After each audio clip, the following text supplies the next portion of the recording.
Top 10 des meilleurs albums de métal en 2025. On a eu des chefs-d'œuvre cette année. En numéro 10, je vais en décevoir énormément. Architects, The Sky, The Earth and All Between. Everything is going to be fine.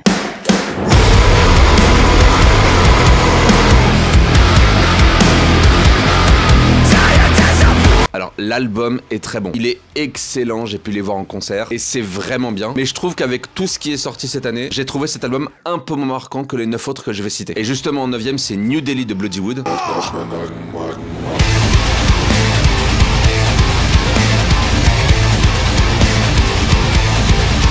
Là c'est vraiment le mélange parfait. Le métal édition Bollywood. Petite préférence pour le premier album quand même, mais celui-ci est tout aussi élaboré. En numéro 8, ça sera des français. The Darkest Place I've Ever Been de Landmarks. Qu'est-ce que ça fait d'avoir les iris brûlés, déverser des mers de pleurs? J'ai dû mentir pour apaiser la peine, j'ai dû mentir pour apaiser les peurs. Les moments où ça chante en français sont très stylés. L'album est très bon, c'est un de mes groupes préférés. Tous les morceaux sont vraiment cool, donc si vous ne connaissez pas, découvrez-le très vite. En numéro 7, ça sera Shaped Shifter du groupe Memphis Mayfire.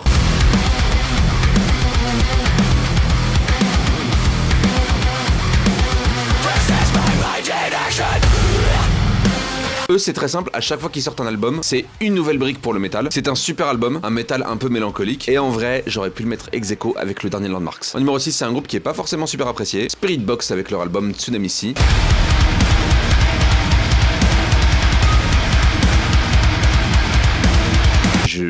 Vraie claque, vraiment. Un peu dans la même DA que Landmarks, mais les guitaristes de Landmarks s'amusent un peu plus. Dans cet album de Spirit Box, il y a beaucoup plus d'harmonie. Au même titre que le numéro 5, Sleepless Empire de Laguna Coil.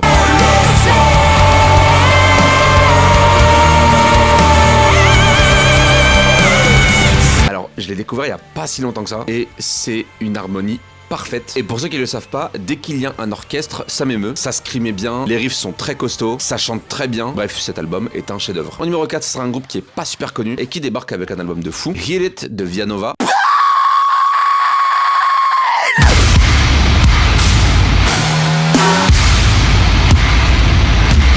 Je sais pas du tout d'où ils viennent, mais c'est pour moi l'album le plus novateur de 2025. Ça mélange un peu des sonorités foraines, des influences jazz, avec un peu de soul, le tout avec du métal bien solide, et ça prend de ouf. Et j'ai mis cet album ex aequo avec Coda de Novelist.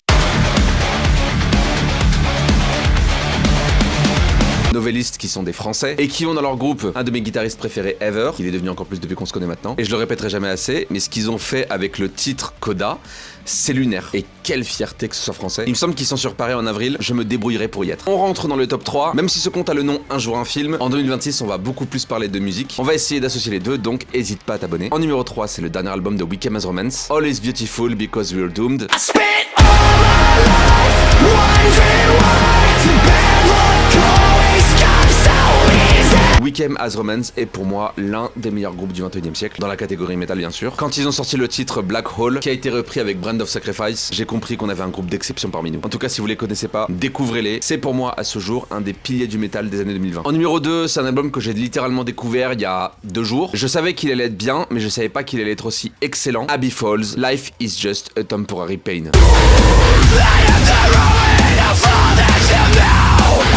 C'est exceptionnel. Et ce qui est très agréable, c'est que malgré le fait que ce soit un album un peu court, chaque morceau a une plus-value pour le genre, et parfois de manière très subtile, mais malgré ça, c'est vraiment bien, et c'est surtout le premier album d'Abbey Falls. Et en numéro 1, c'est un album, il m'a tellement fait du bien que j'ai failli tomber dans les pommes, il m'a tellement mis une claque, je ne pensais pas que c'était possible d'avoir des guitares avec un accordage aussi bas. À chaque fois que je l'écoute, j'ai une descente d'organes. Whitechapel, Hymn in Dissonance. I bear the number 666.